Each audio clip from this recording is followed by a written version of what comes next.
Hey Joe and Kim, we are testing our carburetors again, and here's Steve. Hello. He's on the job with the V12 here, and he's going to tell you all the things that are wrong and what we can't figure out. Yeah, what we've got, we're idling roughly a little over 1,000 RPM. We're checking the airflow. We're pretty balanced. We've got more air through the second barrel than we'd really like. Well, the factory usually is around 2.5.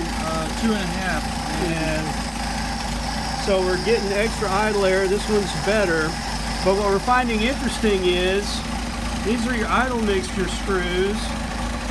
And this is normally how you adjust a fuel mixture at idle. And you can hear how rough it's running. It's running rough because it's too rich. And if we open the screw at all, it gets worse because that adds more fuel. But we actually completely closed the screw and shut off all the fuel through the idle circuit. We do the same on the second carburetor. We open the screw at all, the engine starts running worse. We completely close the screw where it won't turn anymore. We have no fuel flowing through the idle circuit, through the idle jet on either carburetor, and it's still running. And on top of that, if we spray carburetor cleaner, which is combustible, down here around where the throttle shafts are, they're leaking and drawing in extra air, and the extra fuel causes the engine to almost stall. So we have more air getting in the carburetors than it should,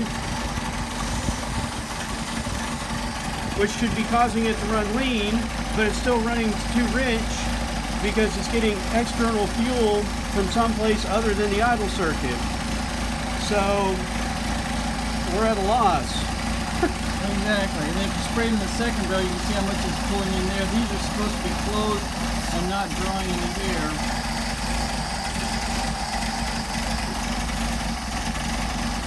It's just running,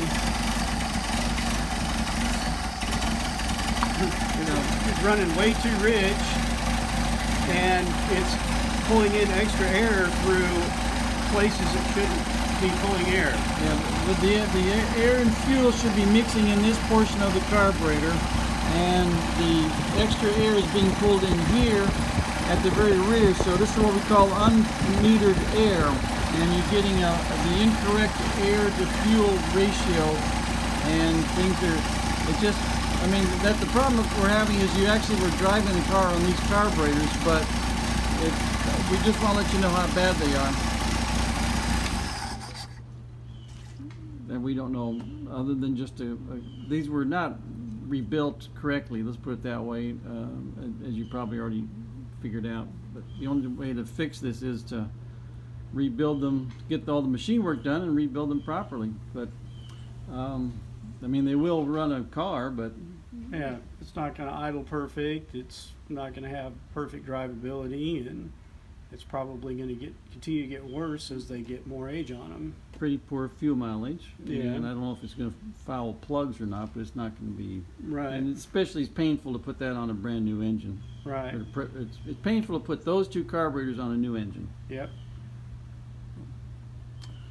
Let's see. That's it, I guess. Yeah. Anyway, I don't know what else to say to you. No. All right.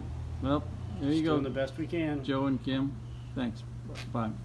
Well, wait. Maybe we should walk in and show him his engine. Haven't even showed him his engine. Well, you can do a second video. Are you still good? Yeah, we'll do. I'll just walk in and show him the engine. Okay.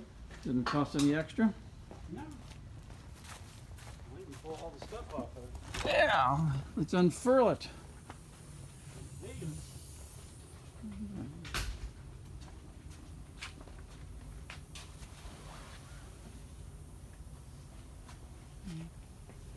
Here is your engine. Steve is doing a magnificent job.